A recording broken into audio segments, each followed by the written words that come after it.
Inclinemos nuestros rostros para orar. Querido Padre, te damos gracias por el gran privilegio que nos concedes de pertenecer a tu familia. Te damos gracias por la gloriosa esperanza de que algún día podremos vivir eternamente contigo en un mundo mejor. Pero mientras tanto, en este mundo, la gente muere. Y muchos se preguntan en cuanto al origen de la muerte, ¿por qué la gente muere? ¿Y cuándo será roto el poder de la muerte?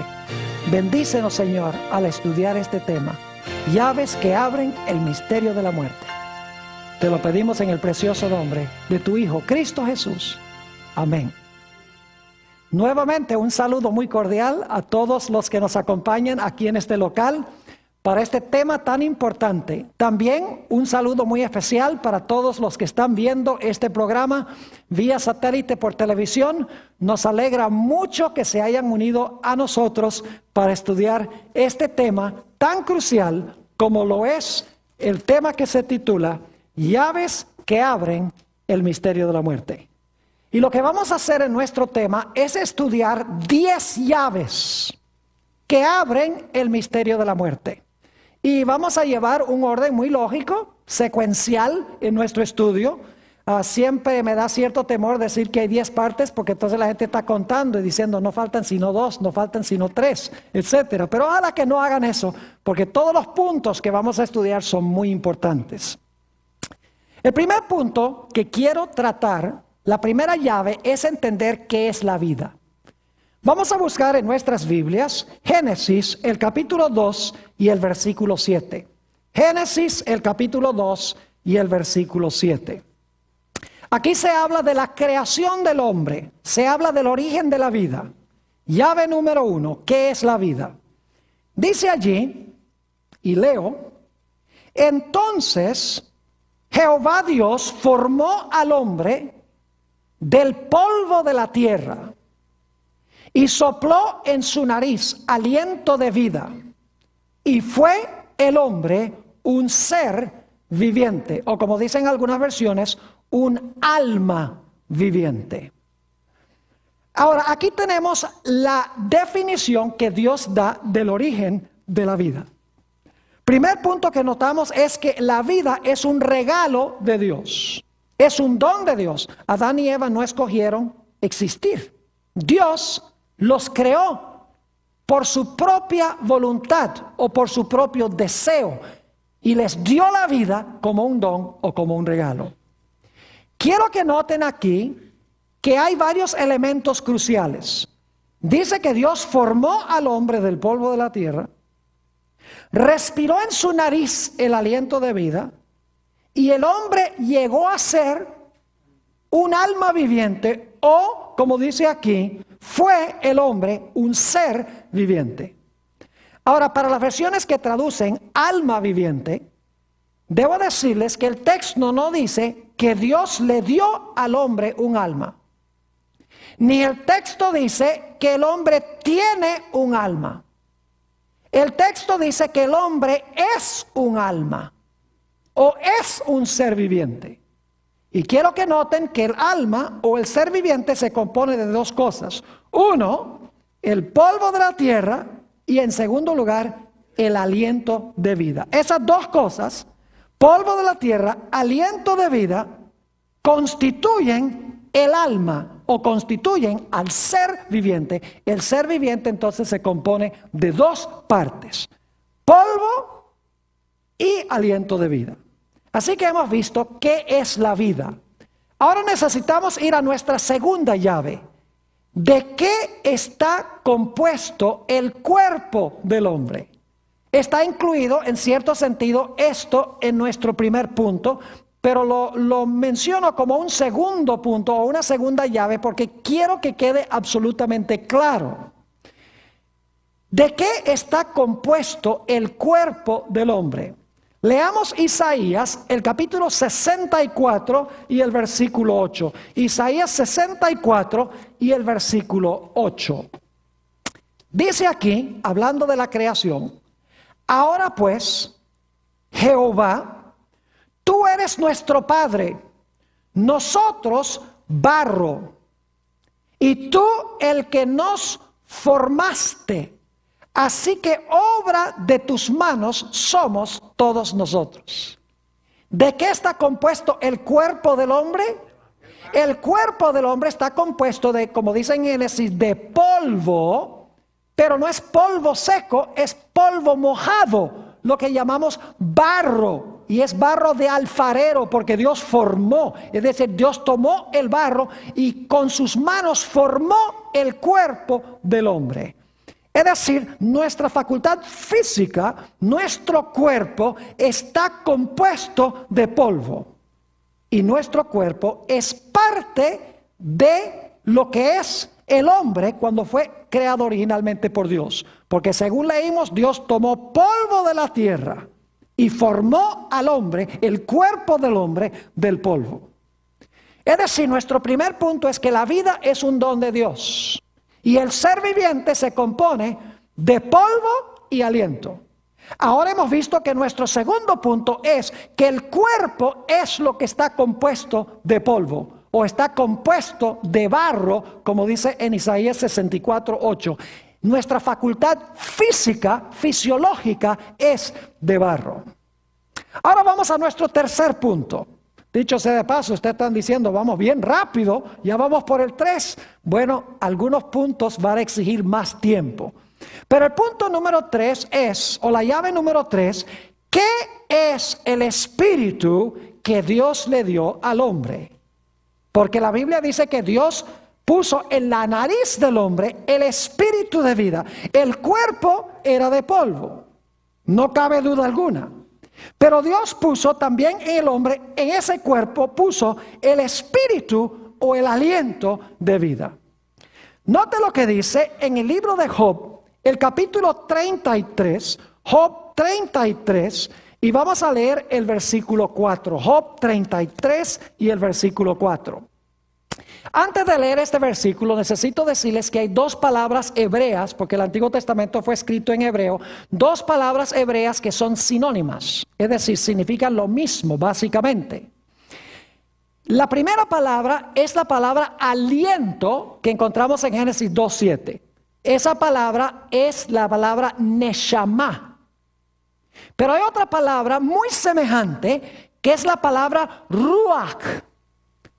Ahora, neshama generalmente se traduce aliento y ruach se traduce espíritu, pero significan básicamente la misma cosa, porque si ustedes buscan los versículos en la Biblia, van a encontrar que tanto ruach como neshama están en la nariz del hombre. Ahora yo les pregunto, ¿para qué usan ustedes su nariz? Espero que no sea para meterse en las cosas de los demás. Usamos la nariz ¿para qué? Para respirar. Entonces, ¿qué es el ruach o qué es el neshama? ¿Qué es el aliento o el espíritu que tenemos en la nariz? Es la facultad de ¿qué? La facultad de respirar. Note lo que dice Job 33 y el versículo 4. Dice Job, el Espíritu de Dios me hizo. Y luego lo explica de otra forma. Dice, el Espíritu de Dios me hizo y el soplo del Omnipotente me dio vida. La primera palabra, espíritu, es ruach. La segunda palabra, soplo, es neshama. Y ambas frases son sinónimas. Quieren decir lo mismo, pero en diferentes palabras. Dice, el Espíritu de Dios me hizo. Es lo mismo que decir, el soplo del Omnipotente me dio vida. Es decir, ruach y neshama están en la nariz y usamos la nariz ¿para qué? Para respirar. Es decir, el aliento o el espíritu son la corriente eléctrica que le da poder al hombre para que su corazón palpite, para que sus pulmones respiren y para que su sangre circule. Es decir, es la fuerza vital o la corriente eléctrica que le da poder al cuerpo para que el cuerpo pueda funcionar. Es decir, que cuando Dios hizo al hombre, Dios hizo su cuerpo de polvo, el cuerpo estaba inerte. No podemos decir que el cuerpo estaba muerto, pero el cuerpo estaba inerte, estaba sin vida. Pero luego Dios a ese cuerpo le dio la facultad de respirar. Y ahora entonces, cuando empezó a respirar, el corazón latió, los pulmones respiraron y la sangre comenzó a circular porque Dios le había dado al cuerpo la energía vital. Ahora vamos a nuestra cuarta llave. La cuarta llave es la pregunta: ¿qué es el alma? Ya hemos visto que el cuerpo del hombre es de polvo. Hemos visto que Dios le dio al hombre el espíritu o el aliento, que es la corriente eléctrica que le da poder al cuerpo para funcionar. Pero la pregunta: ¿qué es el alma? Bueno, si vamos otra vez a Génesis 2:7, dice claramente que Dios hizo al hombre de polvo, puso en su nariz el neshama o el aliento de vida, y el hombre llegó a ser un ser viviente o llegó a existir como un alma viviente. Entonces yo pregunto: ¿qué es el alma según Génesis 2:7? El alma es la persona en su totalidad. El alma soy yo. El alma es la persona que está viva. El cuerpo que tiene la capacidad de respirar, el cuerpo vivo funcionando, es el alma. El alma es cuerpo más aliento. Ahora voy a mencionarles solo de paso algunos versículos a donde se usa la palabra alma. En el Antiguo Testamento la palabra es nefesh. En el Nuevo Testamento la palabra griega es suje. Y voy a nada más mencionarles algunos versículos y otros los voy a leer sobre lo que es el alma. ¿Saben que esta palabra alma se traduce, esta palabra nefesh o suje, se traduce de diferentes formas en el Antiguo y el Nuevo Testamento? A veces las palabras se traducen vida. No se traducen alma, sino vida. A veces se traducen persona. El alma es la persona. A veces se traduce alma. Y a veces se traduce con un pronombre personal, como vamos a ver dentro de unos momentos. Es decir, la idea de nefesh y suje es: el alma es la persona que está viva. La persona que tiene un cuerpo que está funcionando porque tiene el aliento de vida. Por ejemplo, en Génesis 9:4, no lo voy a buscar, solo voy a mencionar algunos versículos porque tengo mucho material que cubrir en este tema. Allí dice que la sangre del hombre es el alma, pero no se traduce alma, sino que se traduce vida. Pero es la mismita palabra nefesh que se usa en Génesis 2:7, ser viviente. Es decir, el alma del hombre está en su sangre. Se debe traducir no alma, sino que se debe traducir ¿qué? Vida. Y la mayoría de las versiones traducen viva, vida. Es decir, el alma es el ser vivo.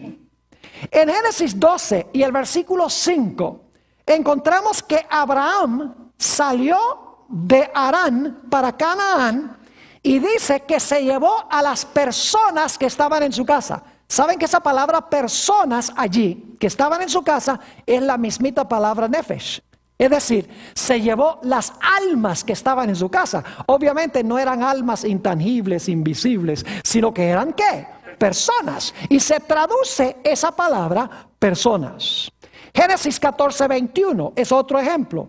El rey de Sodoma, cuando Abraham vuelve, habiendo rescatado a los rehenes que se habían llevado estos reyes enemigos, y trajo también todo lo que se habían robado junto con las personas, el rey de Sodoma le dice a Abraham, dice: quédate tú con los bienes y dame a mí las almas, o dame a mí las personas. Nuevamente la palabra que se traduce personas allí es la mismita palabra alma.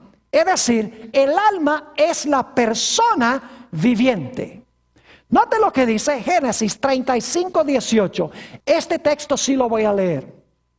Aquí está hablando en Génesis el capítulo 35 y el versículo 18 del nacimiento de Benjamín, hijo de Jacob. Y quiero que noten, mucha gente entiende mal este texto. Le ponen cosas que no están allí. Dice en el versículo 18: y aconteció que al salírsele el alma, porque la mamá murió, Raquel murió cuando nació Benjamín. Dice, y aconteció que al salirse el alma, y luego explica qué significa eso, pues ¿qué? Murió. Cuando usted es un alma, ¿usted está qué? Vivo. Cuando se le sale la vida, ¿qué pasa? Muere. Se puede traducir, y al salirse la vida. Pero la versión traduce alma. Al salírsele el alma, pues murió. Llamó su nombre Benoni, mas su padre lo llamó Benjamín. Y algunas personas le agregan a esto y dicen, cuando salió su alma inmortal y se fue al cielo, allá consciente a alabar al Señor. El texto no dice eso.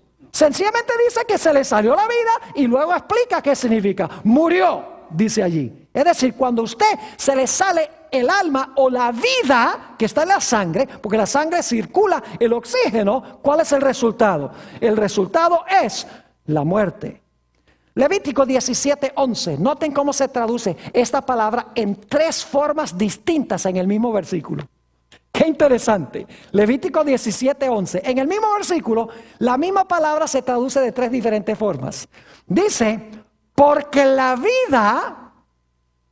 Esa es la palabra nefesh, porque la vida de la carne en la sangre está. Y yo os la he dado para hacer expiación sobre el altar por vuestras almas. La misma palabra. Y la misma sangre hará expiación de la persona. La misma palabra. Es decir, esta misma palabra nefesh se traduce vida, almas o persona. ¿Qué es el nefesh entonces? El nefesh es una persona que está ¿qué? Una persona que está viva. No es algo que el hombre tiene por dentro, sino que es la totalidad del hombre, del ser vivo. Hechos 7 y el versículo 14 usa otra palabra, la palabra griega, suje. Y note lo que dice Hechos 7 y el versículo 14. Está hablando de José. Dice, José hizo venir a su padre Jacob y a toda su parentela en número de 75 suje. 75 ¿qué? Personas, dice en la versión del 60. Algunas versiones dicen 75 ¿qué? 75 almas. ¿Qué eran las almas? Las almas eran sencillamente personas vivas. El alma no es parte del hombre. El alma es el hombre vivo. ¿Está claro ese punto? Porque el mundo cristiano dice que el alma es algo que el hombre tiene por dentro de su cuerpo, que sale en el momento de la muerte. Ahora, ¿saben que la palabra suje en el Nuevo Testamento también se traduce con un pronombre personal?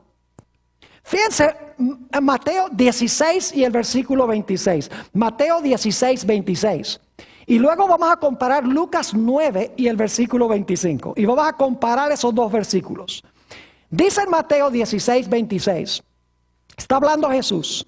Porque ¿qué aprovechará al hombre si ganare todo el mundo y perdiere su alma? Fíjense que Mateo dice, ¿de qué vale que se gane todo el mundo y pierda su alma?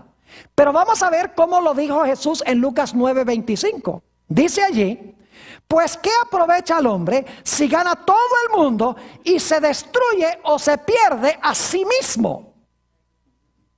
¿Qué es el alma? El alma soy yo mismo cuando se comparan los 2 versículos. Porque uno dice perdiere su alma, el otro dice se pierde a sí mismo. El alma soy yo, un ser vivo. Noten también Mateo, el capítulo 2 y el versículo 20. Está hablando de Herodes que quería matar a Jesús. Y dice aquí, el ángel le dice a José, levántate, toma al niño y a su madre, y vete a la tierra de Israel. Ya Herodes ha muerto. Vete a la tierra de Israel, porque han muerto los que procuraban la muerte del niño. La versión de 60 no capta lo que en realidad dice el griego en que fue escrito el Nuevo Testamento. En realidad el griego dice, porque han muerto los que procuraban el alma del niño. ¿Cómo se debe traducir la palabra alma allí? Estaba buscando quitarle ¿qué? Quitarle la vida, porque el alma es la vida.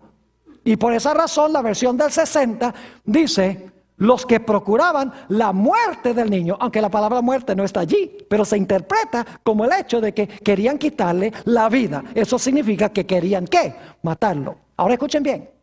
La palabra alma y la palabra espíritu se usan 1658 veces en el Antiguo y el Nuevo Testamento. Y ni una sola vez, ni una de esas 1658 veces, se usa la palabra alma o la palabra espíritu con la palabra inmortal o consciente. Nunca va a encontrar en la Biblia la expresión alma inmortal, espíritu inmortal.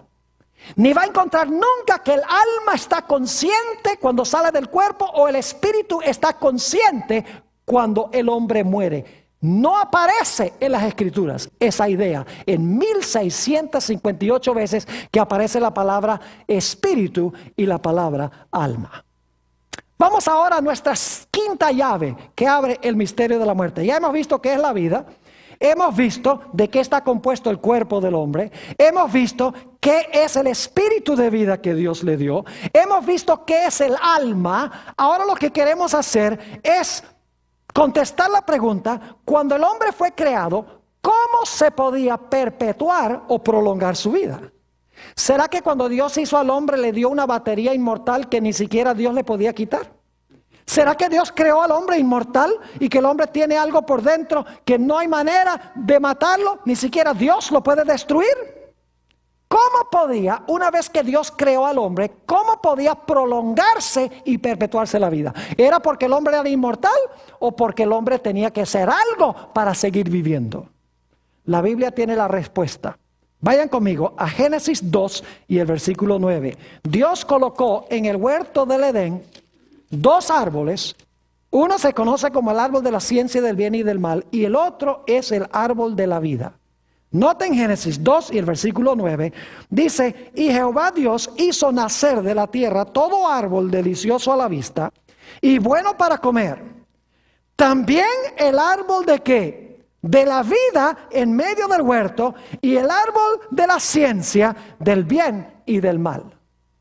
¿Por qué colocó Dios el árbol de la vida en el centro del huerto?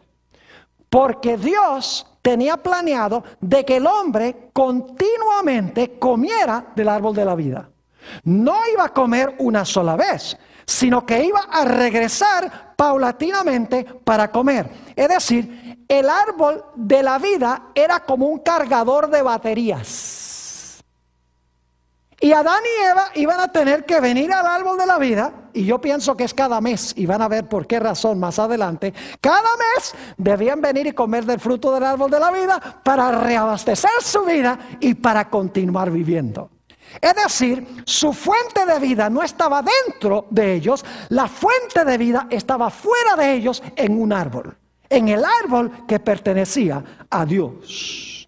Y Dios le dijo a Adán y Eva: miren, si ustedes comen del árbol de la ciencia del bien y el mal, ese día ustedes van a ¿qué? Ese día ustedes van a morir, dijo Dios. Ahora yo pregunto, ¿cómo iban a morir si el hombre es inmortal? Sería absurdo decir, ¿van a morir si no pueden morir? Obviamente el hombre tenía que continuar comiendo del árbol. Es más, noten lo que dice Génesis 3, 22 al 24 sobre esto. Génesis 3, 22 al 24. Lo hemos leído antes, ahora leámoslo de nuevo. Dice allí: y dijo Jehová Dios: he aquí el hombre es como uno de nosotros, sabiendo el bien y el mal. Ahora pues que no alargue su mano y tome también del árbol de la vida y coma y viva para siempre. Y lo sacó Jehová del huerto del Edén para que labrase la tierra de que fue tomado. Echó pues fuera al hombre y puso al oriente del huerto del Edén querubines y una espada encendida que se revolvía por todos lados para guardar el camino del árbol de la vida. ¿Qué hizo Dios cuando Adán y Eva pecaron? Dios cerró la puerta del huerto, colocó querubines o ángeles poderosos a la entrada para que el hombre no pudiera ¿qué? Comer del árbol de la vida. Si el hombre ya era inmortal, ¿de qué le hubiera valido a Dios prohibirle el árbol? Dios no le hubiera podido quitar igual la vida, prohibiéndole el árbol. Obviamente el hombre era mortal. Y su única fuente de inmortalidad se encontraba en continuar comiendo del árbol. Y cuando pecó, Dios le prohibió el árbol. Y cuando le prohibió el árbol, el hombre ya no podía cargar su ¿qué? Su batería.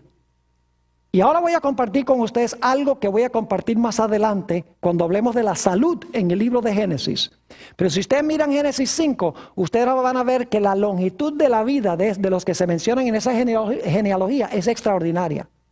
El que menos vivió fue 777 años. Y el que más vivió, 969 años. Yo les pregunto, ¿tenían bien cargada la batería? Ah, claro, porque habían ido directo al cargador. Pero cuando miran la genealogía de Génesis 11, versículo 10 al 32, ya la gente vive mucho menos. 400 y algo de años, máximo. ¿Por qué razón? Porque ya no tienen acceso, ¿qué cosa? Al cargador. Y encontramos que David nos dice en el Salmo 90:10, en cuanto a nosotros hoy, los días de nuestra edad son 70 años. Y si en los más robustos son 80 años, con todo, su fortaleza es molestia y trabajo, porque pronto pasan y volamos. Es decir, que cuando Dios le prohibió el acceso al árbol, al hombre, la batería se empezó a descargar. Y yo les digo, si Jesús no viniera a este mundo para redimir a su pueblo, últimamente, aún con la ciencia médica que ha mejorado la situación del hombre y ha postergado lo inevitable, aún con todo eso, si Jesús no viniera, últimamente la raza humana perdería su energía y se extinguiría tarde o temprano. Ahora vamos a nuestro punto número 6. ¿Qué sucede con el hombre en el momento de la muerte? ¿Qué sucede con el hombre en el momento de la muerte? Génesis 3:19. Hablemos primero de lo que pasa con el cuerpo del hombre cuando el hombre muere. Dice Dios a Adán, con el sudor de tu rostro comerás el pan hasta que vuelvas a la tierra, porque de ella fuiste tomado. Pues polvo eres y al polvo volverás. ¿Qué pasa con el cuerpo del hombre cuando el hombre muere? El cuerpo regresa ¿a dónde? Regresa al polvo. Y dicho sea de paso, cuando Dios dijo, ciertamente morirás, estaba diciendo la verdad. Porque cuando ustedes van a Génesis 5, van a encontrar que cada persona que se menciona en la genealogía de los justos dice, y murió, y murió, y murió, y murió, y murió, y murió. Lo dice 9 veces. Hay uno solo que no murió, que es Enoc. Más adelante vamos a hablar de Enoc y por qué no murió. Pero Dios se mostró veraz, porque todos, según la Biblia, murieron. Ahora, ¿qué sucede con el espíritu o la respiración cuando el hombre muere? Vamos a Eclesiastés, el capítulo 12 y el versículo 7. Eclesiastés, el capítulo 12 y el versículo 7. Dice aquí el sabio Salomón, y el polvo vuelve a la tierra, ya notamos eso, ¿verdad? El cuerpo vuelve al polvo. El polvo vuelve a la tierra como era, y el espíritu vuelva a Dios que lo dio. Es decir, Dios respira la capacidad de ¿qué? La capacidad de respirar. El hombre ya no respira. Y por lo tanto el cuerpo muere y el cuerpo regresa ¿a dónde? Al polvo. Es decir, que en la muerte se separa el cuerpo de polvo de la fuerza energética que hace funcionar el cuerpo. Y como resultado, ¿el hombre qué? El hombre muere.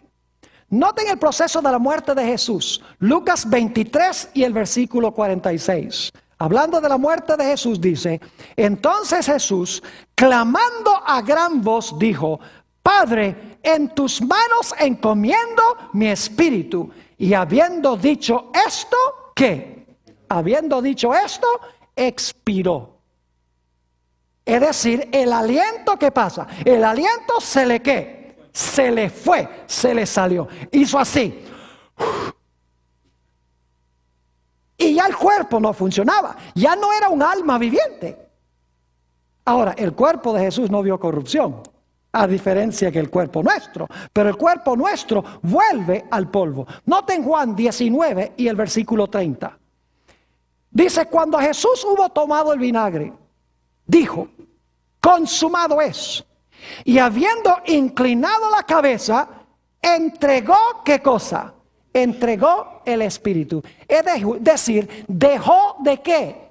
Dejó de respirar. Es decir, expiró. ¿Sabe lo que significa expiró? Mire, inspiró significa esto. Expiró significa esto. Solo que en la muerte, todo durante la vida estamos haciendo. En la muerte el espíritu se salió. Es decir, el cuerpo ya no funciona. Note lo que dice Hechos 12 y el versículo 23. Hechos 12, 23 está aquí hablando de la muerte de Herodes, quien no glorificó a Dios. Y dice allí, al momento, un ángel del Señor le hirió, por cuanto no dio la gloria a Dios. Y ahora escuchen, ¿qué pasó con él? Y expiró, comido de gusanos. ¿Qué pasó? Expiró, comido de gusanos. ¿Qué pasó con su cuerpo? Se lo comieron los gusanos, ¿verdad? ¿Qué pasó con su espíritu? Dejó de respirar. Noten también la muerte de Ananías y Zafira. Hechos el capítulo 5 y el versículo 5 y 10. Hechos 5 y el versículo 5. Le mintieron al Espíritu Santo. No dieron todo lo que prometieron a Dios. Dice, al oír a Ananías estas palabras, cayó y ¿qué? Y expiró. Dice en el versículo 10, al instante ella cayó a los pies de él y ¿qué? Y expiró, dejó de respirar, se le salió el hálito, se le salió el espíritu, se le salió el aliento, no importa cómo se exprese. Dice, y cuando entraron los jóvenes, la hallaron muerta y la sacaron y la sepultaron junto a su marido. Yo les pregunto, ¿qué sucede con el hombre en el momento de la muerte? El cuerpo regresa al polvo y se descompone. El espíritu o el aliento sale del cuerpo, significa que el hombre deja de ¿qué? De respirar. Y entonces yo les pregunto, ¿qué pasa con el alma? El alma ya no está. Porque el alma se compone de ¿qué? Cuerpo de polvo funcionando y respirando. Ese es el alma. Pero cuando una persona muere, como el cuerpo es separado del aliento, el cuerpo está muerto, no funciona, y el aliento sale del cuerpo, ¿qué pasa con el alma? El alma deja, por lo menos provisionalmente, ¿de qué? De existir, porque ya el cuerpo y el aliento no están juntos. Ahora vamos a la llave número 7 que abre el misterio de la muerte. ¿A dónde está el hombre en el período interino de la muerte? Es decir, después que el hombre muere, ¿a dónde está el hombre durante el período interino después de la muerte? Juan 5, 28 y 29, Jesús dio la respuesta clara. Juan 5, 28 y 29. Dijo Jesús esto: no os maravilléis de esto, porque vendrá hora cuando todos los que están en el cielo o en el infierno oirán su voz. ¿Qué pasa? ¿No están protestando? ¿Y los que están viendo por televisión? ¿Están leyendo sus Biblias? ¿Qué dice? No os maravilléis de esto, porque vendrá hora cuando todos los que están ¿dónde? En los sepulcros oirán su voz. ¿Qué están haciendo en los sepulcros si se fueron al cielo? ¿Qué están haciendo en los sepulcros si se fueron al infierno? Es que no están ni en el infierno ni en el cielo. Y los que hicieron lo bueno saldrán a resurrección de vida. Mas los que hicieron lo malo a resurrección ¿de qué? De condenación. ¿Sabe lo que pasa en la muerte? En la muerte la persona sencillamente va al sepulcro. Y según la Biblia, la persona está durmiendo. Juan 11 y el versículo 11. El Señor Jesucristo, hablando de Lázaro, dice: nuestro amigo Lázaro duerme, mas voy ¿para qué? Despertarle. En Hechos 7 y el versículo 60, hablando del primer mártir cristiano, Esteban, cuando lo estaban apedreando, dice: y puesto de rodillas, clamó a gran voz: Señor, no les tomes en cuenta este pecado. y habiendo dicho esto, murió. Eso no es lo que dice el idioma griego. El griego dice que cuando hubo dicho esto, se durmió. ¿Saben que para mí es confortante eso? Que la muerte, Dios diga que la muerte es dormir. Porque cuando usted se duerme, se va a despertar. La muerte no es el fin. Dice sencillamente que Esteban, cuando lo mataron, dice que durmió. Ahora, ¿por qué se compara la muerte con dormir? El periodo interino. Muy sencillo, por 3 razones. En primer lugar, la persona que está muerta reposa de los trajines de la vida. Apocalipsis 14:13 dice, reposarán de sus obras, de los trajines, de los dolores de la vida. En segundo lugar, como cuando uno está durmiendo, en la muerte hay inconsciencia. No sabe lo que está pasando a su alrededor. Y en tercer lugar, habrá un despertar. Ahora, yo quiero explicarles algo. Algunas personas dicen, ay, pero me voy a ir a ese sepulcro frío y voy a estar separado de Dios. Déjenme decirles algo. El muerto no sabe que está separado de Dios. Para el muerto, se murió hoy y el próximo instante está viendo a Jesús venir en gloria. Es decir, para el muerto no hubo separación, porque el muerto está inconsciente. Ahora, nosotros sí sabemos. Pero para el muerto, él murió y el próximo instante está oyendo la voz de Jesús. Para él no hay separación, porque está inconsciente en el momento de la muerte. Es decir, está, como dice la Biblia, durmiendo. Nota lo que dice Eclesiastés 9:5 sobre este periodo interino de la muerte. Dice, porque los vivos saben que han de morir, pero los muertos todos saben. Oh, gracias. Mas los muertos nada saben, ni tienen más paga, porque su memoria es puesta ¿en qué? En olvido. Permítame leerles otros versículos de la Biblia sobre lo que pasa en el interino de la muerte, porque muchos creen que cuando una persona se muere, sale el alma volando y entonces la persona entra en su verdadera vida, su vida genuina. Note lo que dice Salmo 6:5. Porque en la muerte no hay memoria de ti. En el Seol, que significa el sepulcro, en el Seol, ¿quién te alabará? Salmo 115 y el versículo 17. Salmo 115, 17 dice, no alabarán los muertos a Jehová, ni cuantos descienden al silencio. Es decir, la muerte es silencio. Y dice que no alabarán a Jehová. Salmo 146 y el versículo 4 dice, pues sale su aliento y vuelve a la tierra. En este mismo día perecen sus pensamientos. ¿Qué pasa en el día de la muerte? Perecen sus ¿qué? Sus pensamientos. Salmo 104 y el versículo 29 dice, escondes tu rostro, se turban. Les quitas el hálito o el espíritu, dejan de ser y vuelven al polvo. ¿Qué pasa cuando sale el hálito? La persona ¿qué? Deja de ser.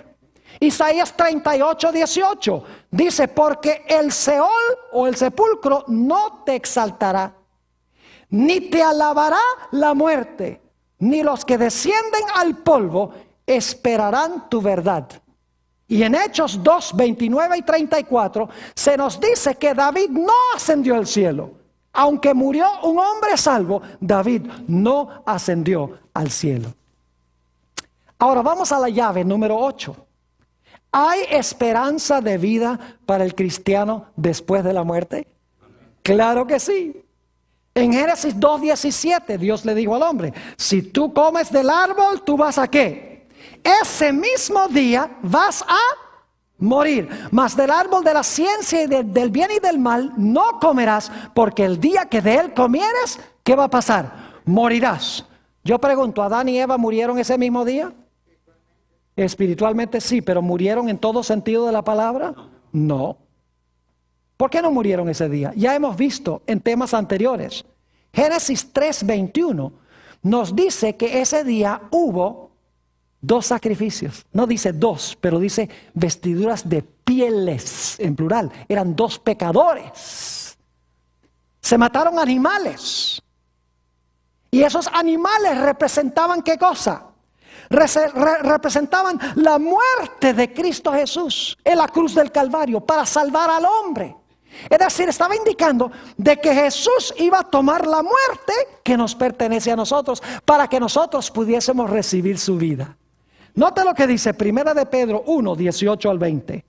Dice, sabiendo que fuisteis rescatados de vuestra vana manera de vivir, la cual recibisteis de vuestros padres, no con cosas corruptibles como oro o plata, sino con la sangre preciosa de Cristo, como de un cordero sin mancha ni contaminación, ya destinado desde antes de la fundación del mundo, pero manifestado en los postreros tiempos por amor de vosotros. Es decir, esos sacrificios representaban ¿a quién? A Jesús, quien iba a ser sacrificado como un cordero sin mancha, que iba a sufrir la muerte que yo debo sufrir. Y de esa manera iba a derrotar la muerte y darme la esperanza de vida eterna. En 2 Timoteo 1 y el versículo 10 nos dice que Jesús quitó la muerte y sacó a la luz la vida y la inmortalidad por el Evangelio. Nos dice en 1 de San Juan 5, 11 y 12, y este es el testimonio que Dios nos ha dado, vida eterna. Y esta vida está en su Hijo. El que tiene al Hijo, tiene la vida. El que no tiene al Hijo de Dios, no tiene ¿qué? La vida. Yo pregunto, ¿hay esperanza después de la muerte? Claro que sí. ¿Para quiénes? Para los que están en Cristo. No tienen que morir porque Jesús murió. Es decir, si recibimos a Jesús, no tenemos que morir eternamente, porque ya la muerte que debemos sufrir fue paga por Cristo Jesús. Esas son buenas nuevas. El cristiano no le tiene miedo a la muerte. Noten 1 de Corintios 15, 16 al 19. Porque si los muertos no resucitan, tampoco Cristo resucitó. Y si Cristo no resucitó, vuestra fe es vana. Aún estáis en vuestros pecados. Entonces también los que durmieron en Cristo perecieron. Si en esta vida solamente esperamos en Cristo, somos los más dignos de conmiseración de todos los hombres. Es decir, porque Cristo murió y resucitó, nosotros también, si morimos y estamos en Él, resucitaremos. Jesús dijo, porque yo vivo, vosotros también ¿qué? Viviréis. Ahora la pregunta clave es, ¿cuándo es que esta muerte va a ser derrotada y va a ser rota? Ahora, yo tengo ahora, si estoy en Cristo, la garantía de vida, pero eso no significa que no voy a morir físicamente. Puede ser que yo muera, voy al sepulcro, pero mi vida está garantizada con Jesús. Es decir, mi nombre está anotado en el libro de la vida, del Cordero, como dice la Biblia. Y cuando Cristo venga, entonces me va a dar inmortalidad. Como dice en Juan 14, 1 al 3, no se turbe vuestro corazón. ¿Creéis en Dios? Creed también en mí. En la casa de mi Padre muchas moradas hay. De otra manera os lo hubiera dicho. Voy pues a preparar lugar para vosotros. Y si me fuere y os aparejare lugar, vendré otra vez y os tomaré a mí mismo, para que donde yo estoy, vosotros también estéis. Yo pregunto, ¿cuándo es que vamos a estar con Jesús? ¿En el momento cuando morimos o en el momento cuando Cristo venga? Cuando Cristo venga. Dice, vendré otra vez, os tomaré a mí mismo, para que donde yo estoy, vosotros también estéis. La mayoría de las iglesias dice que cuando una persona muere en Cristo, inmediatamente se fue para el cielo. Entonces mi pregunta es, si ya se fue al cielo, ¿a qué viene Cristo a buscarlo? Aquí nos dice que cuando Jesús venga otra vez, es que su pueblo va a ir al cielo con Él. Lo cual significa que no fueron en el momento de la muerte. La vida eterna les fue garantizada porque estaban en Jesús. Pero después de un periodo de dormir o de silencio, son resucitados cuando Jesús venga. Note lo que dice 1 de Tesalonicenses 4 y los versículos 15 al 17. Este es el famoso pasaje de la resurrección. 1 de Tesalonicenses, el capítulo 4 y los versículos 15 al 17. Dice aquí el apóstol San Pablo esto. Por lo cual os decimos esto en palabra del Señor, que nosotros que vivimos, que habremos quedado hasta la venida del Señor, no precederemos a los que durmieron. Es decir, los que estamos vivos cuando Jesús venga, no vamos a ir al cielo antes de ¿quiénes? Antes de los muertos. Versículo 16. Porque el Señor mismo con voz de mando, con voz de arcángel y con trompeta de Dios descenderá del cielo y los muertos en Cristo resucitarán primero. Pregunta, ¿cuando murieron tenían la garantía de vida ya? Jesús dijo, cuando yo venga voy a resucitar a este, porque este es mío, porque este tiene la vida, porque me recibió. Claro que sí. Los muertos en Cristo resucitarán primero. Luego nosotros, los que vivimos, los que hayamos quedado, ahora escuchen bien, seremos arrebatados juntamente con ellos en las nubes para recibir al Señor en el aire. Y así estaremos siempre con el Señor. Pregunta, ¿cuándo es que los muertos van a ir al cielo? ¿Van al cielo antes que los vivos? No. Porque dice que los vivos no irán antes que los muertos, ni los muertos irán antes que los vivos. Dice que ambos serán arrebatados en las nubes para recibir a Jesús en el aire, para luego estar siempre con el Señor. Significa entonces que vamos a estar siempre con el Señor, no en el momento de la muerte, sino en el momento cuando Cristo venga a resucitar a los muertos. Si ya fuimos al cielo cuando nos morimos, ¿a qué viene Jesús a buscarnos? ¿Están entendiendo lo que estoy diciendo? Es de crucial importancia este asunto, porque muchos lo tienen mal entendido. Jesús dijo en San Juan 11, 25 y 26, San Juan 11, 25 y 26, escuchen esto: yo soy la resurrección y la vida. El que cree en mí, ahora escuchen bien, aunque esté muerto, vivirá. Yo pregunto, si recibimos a Jesús, ¿aún podemos morir? Según el texto dice, aunque estuviera muerto, ¿qué cosa? Vivirá. Y todo, ahora explica lo que significa. Y todo aquel que vive y cree en mí, no morirá eternamente. Puedes morir ahora en el periodo interino, pero si recibiste a Jesús, te va a resucitar y no morirás eternamente, porque te va a levantar de los muertos. Noten Juan 6 y el versículo 40, la misma idea.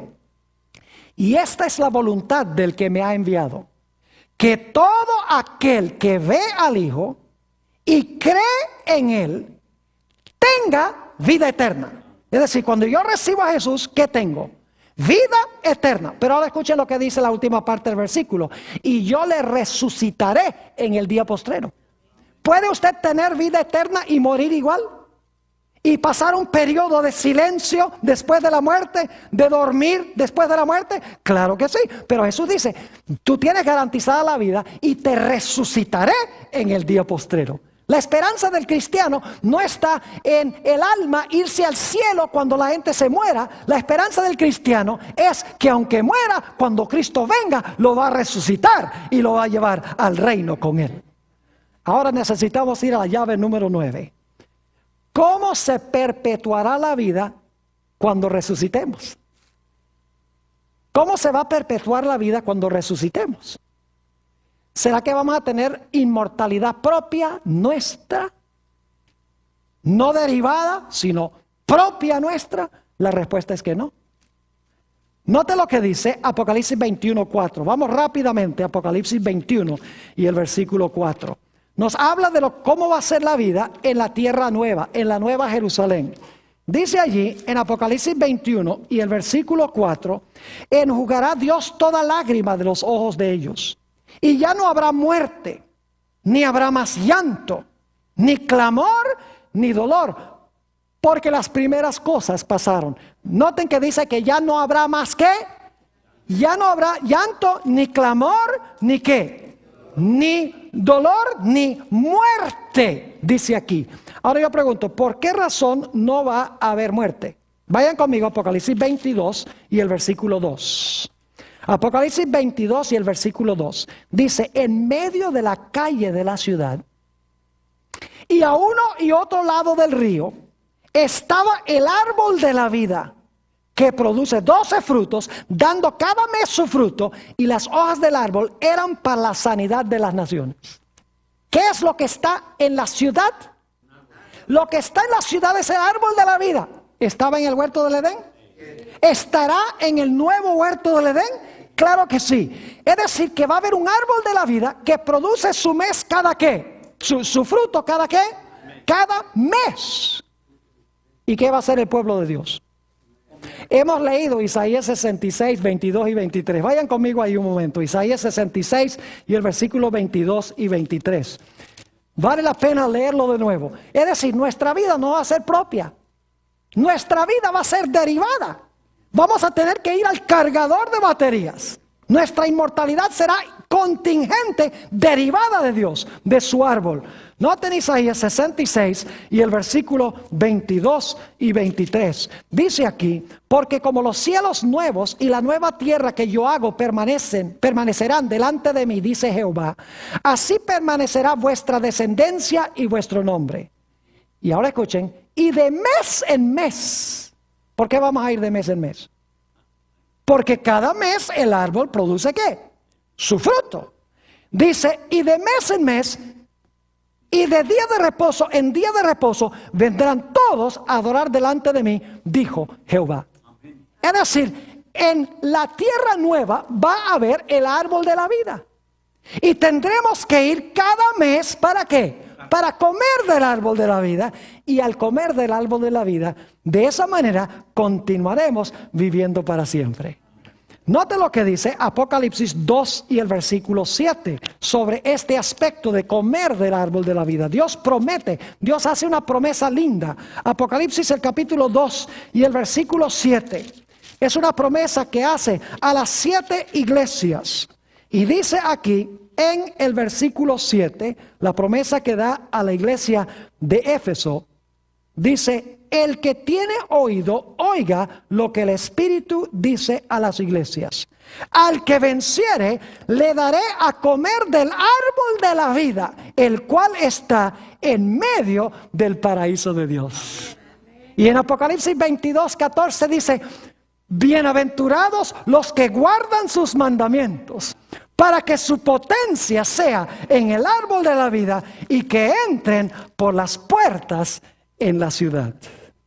Es decir, que aún en la tierra nueva, nuestra fuente de vida no será propia, sino que será derivada de Dios. El hombre no tiene un alma inmortal, un alma que ni siquiera Dios puede destruir. Algunos creen que Dios va a mandar, por ejemplo, a los impíos al infierno para quemarse para siempre allá, porque Dios no les puede quitar el alma inmortal que Dios les dio. En este seminario vamos a tener un tema completo sobre lo que la Biblia tiene que decir en cuanto al infierno. Pero la Biblia dice claramente que nuestra única fuente de vida no está dentro en un alma inmortal, sino que está fuera en el árbol de Dios, del cual comeremos pronto algún día si hemos recibido a Jesús como nuestro Salvador. Ahora vamos a nuestra llave número 10.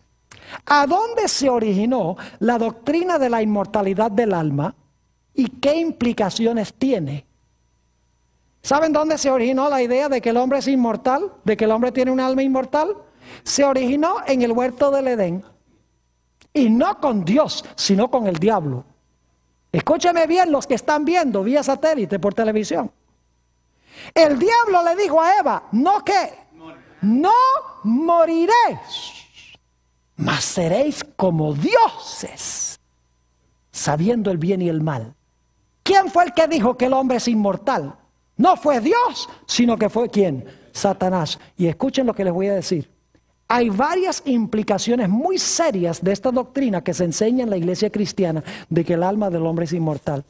En primer lugar, esta falsa doctrina glorifica al hombre. Le atribuye al hombre lo que le pertenece solamente a Dios. ¿Saben que los teólogos dividen los atributos de Dios en atributos comunicables e incomunicables? Los comunicables, los atributos comunicables de Dios son los que Él comparte con nosotros, como amor, misericordia, bondad. Nosotros podemos tener todas esas características. Los atributos incomunicables son como, por ejemplo, omnipotencia. Es propio de Él. Omnisciencia, saber todo. Omnipresencia. Y los teólogos dicen, omnipresencia, omnisciencia, omnipotencia, esos le pertenecen solamente a Dios. Y entonces, y cuando uno le dice, ¿y la inmortalidad? No, ese sí es nuestro. No. La inmortalidad es un atributo también que pertenece por naturaleza ¿a quién? Por naturaleza a Dios. Y decir que el hombre lo tiene es restarle gloria y honra a Dios y es atribuírselo al hombre. Además, esta falsa doctrina lo que hace es convertir a Dios en un mentiroso. Porque Dios dijo, vas a morir. Y el que dice que no va a morir, dice que Dios es un mentiroso. Además de eso, hace innecesario el sacrificio de Cristo. Porque si yo ya tengo inmortalidad, ¿para qué va a morir Cristo para darme lo que ya tengo? Además de eso, reduce la importancia de cuidar el cuerpo, porque los cristianos dicen, no, el cuerpo lo que es un cascarón para el alma. Y por lo tanto, no es importante cuidar el cuerpo, lo importante es cuidar el alma. Y por lo tanto descuidan el cuerpo. Vamos a encontrar en nuestro estudio sobre la salud que la mejor forma de cuidar el alma es cuidando el cuerpo, porque el alma se desarrolla a través del cuerpo y solamente a través del cuerpo. Además, esta falsa doctrina le resta importancia a la segunda venida de Jesús, porque si yo soy inmortal y cuando me muero me voy al cielo, ¿para qué voy a estar esperando que Cristo venga?